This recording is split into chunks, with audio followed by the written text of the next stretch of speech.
Namaste, beloveds. I hope you are having a good day.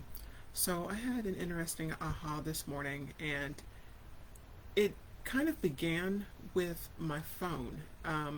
You know, the phone has become quite a prolific, versatile machine, instrument. It helps us not feel like we're tied down to our computers, helps us feel like we're not tied down to answering the phone at home. It's been a really interesting machine.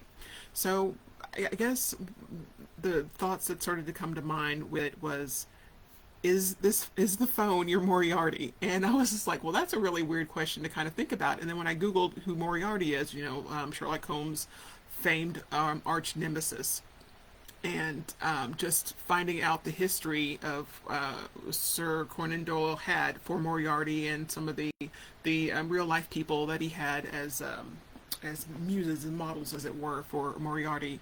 And then it kind of, my thought process shifted to, you know, can we think of the phone as Watson, his Sherlock Holmes's companion? And when I looked on the Wikipedia, is amazing. I guess just because I have such a super surface experience with Sherlock, the whole Sherlock Holmes story, I didn't realize that he was his biographer and flatmate. I just thought he was his detective sidekick that I never really paid attention. I know I've never read any of the stories, and I think the only movies that I've seen are the ones with Robert Downey Jr. in them. So that's my experience with Sherlock Holmes and Watson and Moriarty.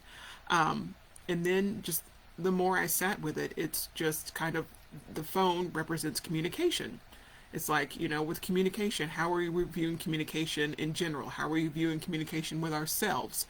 Are we are we being our own arch nemesis, or are we being a narrator for a fairly objective narrator of our own life and biographer? Because even Watson probably had his own view of Sherlock Holmes compared to, or in contrast to, Moriarty. Moriarty and Watson, intelligent men, very intelligent men, especially Moriarty, and he just, I mean, it's just kind of bloomed from there. And it comes back to our relationship with communication. Are we really doing our best with all of our biases and all of our slants on views of things? Are we taking that time to take those moments just to step back from our phones, from conversations with others, and just kind of observing what's kind of occurring within us, and as it relates to things outside of us? And that's why probably kind of catches in tune with what I posted yesterday about just kind of checking in with yourself when you're kind of when you're consistently, I want to say consistently versus constantly, because constantly feels like it's a little bit heavier, like constantly, oh God, I have to do this, versus consistent just feels like you're just drawn in that direction. So when you're consistently checking in with yourself, just to kind of make sure, okay, is what I'm observing true for as much information that I have in the moment? And then depending on what it is, you can catch yourself going down a rabbit hole in Wikipedia and finding out the whole history of Sherlock Holmes, which now I'm kind of tempted to, but not so much that I actually want to do it right now. Or you can kind of say, okay, I'm checking in with myself. I know me. And sometimes you might need to ask someone outside of yourself that can be a non-enabling sounding board for yourself, and just say, hey, this is coming up. But oftentimes when you get into the practice of checking in with yourself, and you just do it consistently and gently, and just observe and stay curious, and just be open to what is, it makes it easier to communicate with yourself, so that you can get that all sorted out and straight. So if you do have to respond to someone, or respond to a situation outside of yourself, then you'll feel more confident in it. You'll trust it. It'll be like, yes, and then experience will help. Observing others kind of experience similar things, and that's another part with communication, is in being a light for someone else. You're sharing how you're feeling.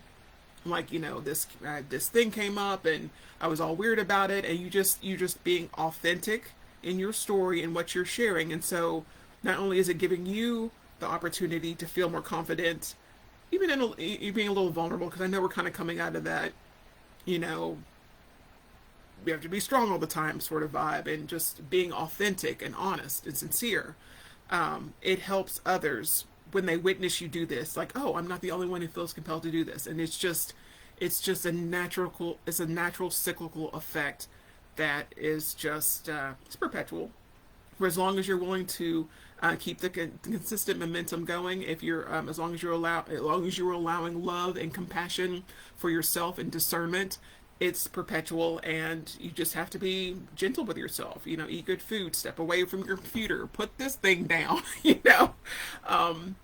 And just step into quiet silence. It could be meditation, it could be going for a walk outside, it could be just sitting in your yard and leaving your phone inside.